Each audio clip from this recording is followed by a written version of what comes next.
샬롬.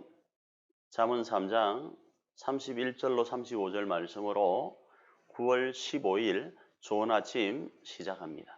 포악한 자를 부러워하지 말며 그의 어떤 행위도 따르지 말라. 대저 패역한 자는 여호와께서 미워하시나 정직한 자에게는 그의 교통하심이 있으며 악인의 집에는 여호와의 저주가 있거니와 의인의 집에는 복이 있느니라. 진실로 그는 거만한 자를 비웃으시며 겸손한 자에게 은혜를 베푸시나니 지혜로운 자는 영광을 기업으로 받거니와 미련한 자의 영달함은 수치가 되느니라. 오늘은 어제에 이어서 지혜로운 자로서 수평적인 관계에서 어떤 모습을 보여야 될지를 설명하면서 특별히 유혹된 일을 언급합니다. 그러면서 포악한 자에 대한 언급을 말씀을 합니다. 여기서 포악한 자라는 것은 폭력적이고 압제적인 것을 통하여서 자기의 이익을 취하는 것을 말씀합니다. 그 결과 과정은 공정하지 않고 결과는 정의롭지 않을 수 있습니다. 그런데 그는 잘 사는 겁니다. 그는 형통한 겁니다. 우리가 수평적 관계 가운데 있을 때 이 유혹 가운데 있을 수 있습니다. 그래서 포악하지 말라라고 말씀을 합니다. 그러면서 포악한 자를 설명할 때에 패역하지 말라 이렇게 말씀을 하고 이 패역한 자와 함께 거론되는 반대 사람을 정직한 자로 표현을 하고 있습니다. 그러니까 패역한 자는 거짓말하는 사람이 될 것입니다.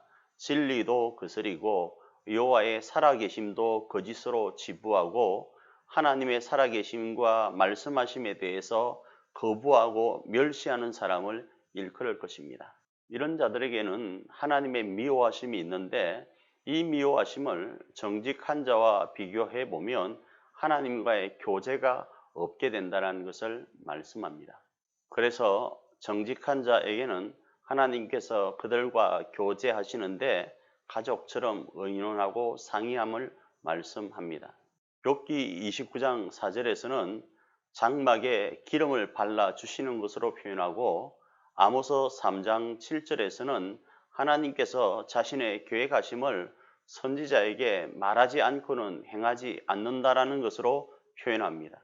그리고 이어서 악인의 집과 의인의 집을 비교하는데 악인의 집은 외형적으로든 내면적으로든 파멸의 길을 걸어가는 대신에 의인의 집은 외면적으로든 내면적으로 형통할 뿐 아니라 하나님으로부터의 참 지키심과 보호하심 속에 그 하나님이 그들의 허리가 되심으로 인해서 안녕 가운데 있을 것을 말합니다.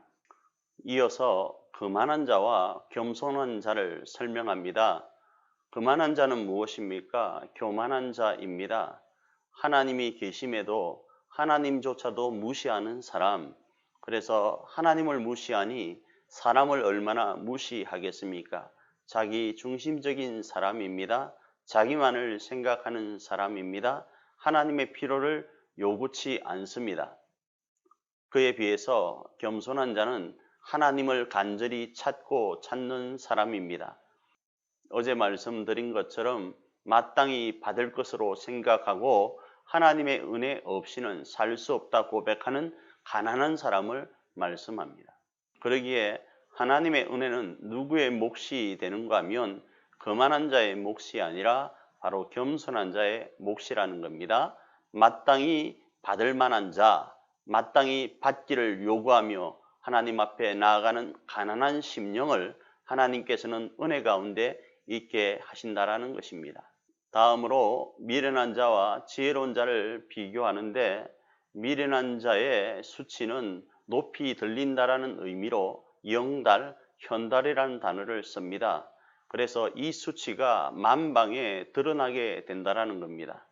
반대로 지혜로운 자는 동일하게 높이 들림을 받는데 영광 가운데 들림을 받는다 이야기합니다.